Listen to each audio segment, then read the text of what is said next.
ರಾಜ್ಯದಲ್ಲಾಗಲಿ ಮತ್ತು ಪ್ರತಿಯೊಂದು ರಾಜ್ಯಗಳಲ್ಲಿ ಜಾತಿ ಧರ್ಮದ ಮೇಲೆ ರಾಜಕಾರಣ ಜೋರಾಗಿ ನಡೀತಾ ಇದೆ. ಯಾಕಪ್ಪ ಈ ಜಾತಿ ಧರ್ಮ?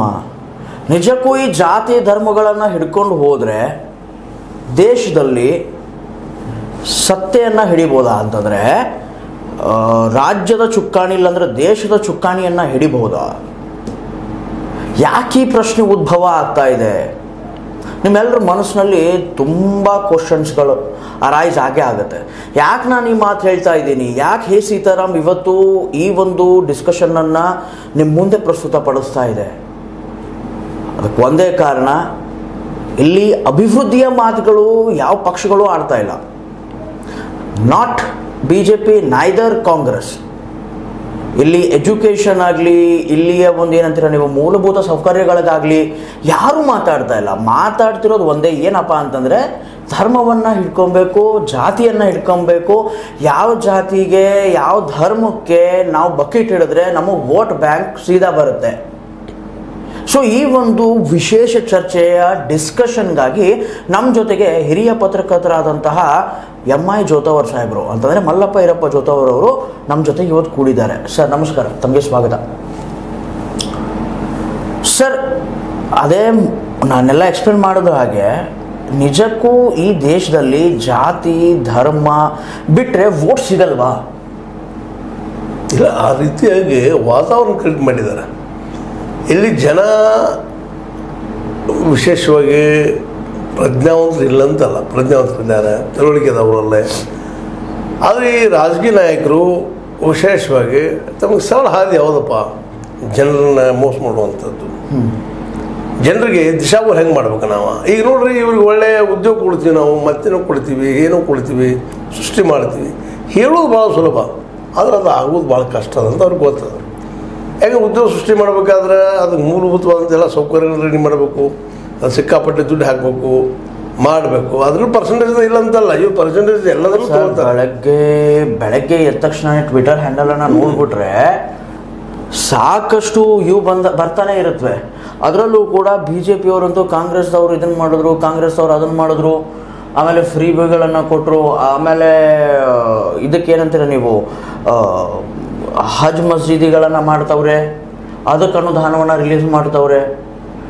ಮತ್ತು ಈ ಬಾರಿ ಮಾತ್ರ ಹೇಳಿದಾಗೆ ಡೈರೆಕ್ಟಾಗಿ ಪ್ರಧಾನಮಂತ್ರಿ ನರೇಂದ್ರ ಮೋದಿ ಅವರು ಕೂಡ ಒಂದೇ ಮಾತು ಹೇಳ್ತಾರೆ, ಇಲ್ಲಪ್ಪ ನೀವು ಕಾಂಗ್ರೆಸ್ಸನ್ನು ಆರಿಸ್ಕೊಂಡು ಬಂದರೆ ರಾಮ ಮಂದಿರಕ್ಕೆ ಬಾಬ್ರಿ ಎನ್ನುವಂತಹ ಕೀಲಿ ಹಾಕ್ಬಿಡ್ತಾರೆ ಕಾಂಗ್ರೆಸ್ನವರು ಅಂತ ಹೇಳ್ತಾರೆ. Is it a fine? ಅಂದರೆ ಇಲ್ಲಿವರೆಗೂ ಸ್ವಾತಂತ್ರ್ಯ ಸಿಕ್ಕಾಗಿನಿಂದ ಇಲ್ಲಿವರೆಗೂ ಯಾವುದೇ ಪ್ರಧಾನಿ ಆಗಲಿ ಇಂತಹದೊಂದು ಮಾತಾಡಿಲ್ಲ.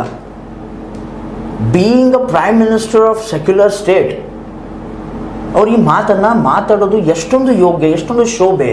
ನೋಡ್ರಿ, ನಿಮಗೆ ಸೆಕ್ಯುಲರ್ ಶಬ್ದದ ನೆಲೆಗಟ್ಟಿನಲ್ಲೇ ನಿಮಗದು ಅಯೋಗ್ಯ ಕಾಣ್ತಿರ್ಬೋದು.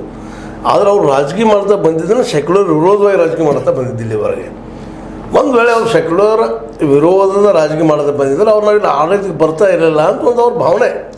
ಆದರೆ ಒಂದು ತಪ್ಪೇನು ಮಾಡ್ತಾ ಇದ್ದಾರೆ ಇಲ್ಲಂದ್ರೆ ಅವರು ಈ ಒಂದು ಸೆಕ್ಯುಲರ್ ಭಾವನೆ ವಿರೋಧವಾಗಿ ಮಾತಾಡೋ ಜೊತೆಗೆ ಹಿಂದೂಗಳು ಒಕ್ಕೂಟ ಮಾಡ್ಕೋಬೇಕು, ಆ ಹೋಟ್ ನಮ್ಗಳು ಒಂದು ಕಡೆ ಆಗಿಬಿಟ್ರೆ ನಾವು ಗೆದ್ದು ಬಿಡ್ತೀವಿ ಅನ್ನುವಂಥ ಒಂದು ಸಾಮಾನ್ಯ ಅವ್ರದ ನಂಬಿಕೆ ಇತ್ತು.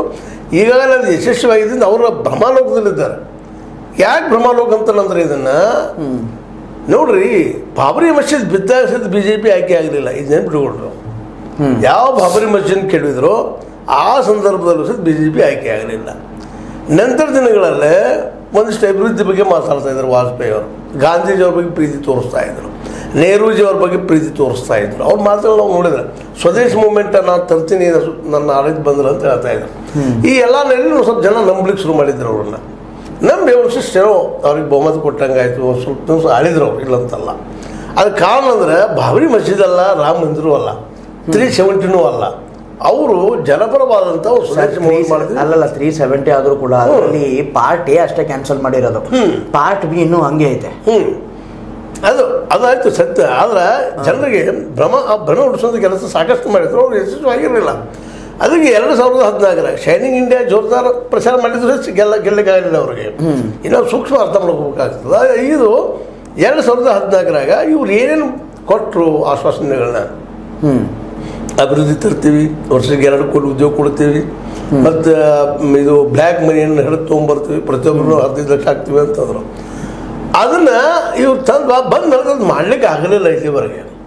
ಅದು ಅಸಾಧ್ಯ ಅಂತ ಗೊತ್ತಾಯ್ತು. ಗೊತ್ತಾದಾಗ 2019 ನಿಧಾನಕ್ಕೆ 14-19 ಆ ಒಂದು ಪುಲ್ವಾಮದ್ದು ಮತ್ತೊಂದು ಘಟನೆಯನ್ನು ತೊಗೊಂಡು ಆಯ್ಕೆ ಆದವು. ಏನಂದ್ರೆ ಈಗಾದರೂ ಡೆವಲಪ್ಮೆಂಟ್ ಆಗಲೇ ಇಲ್ಲ.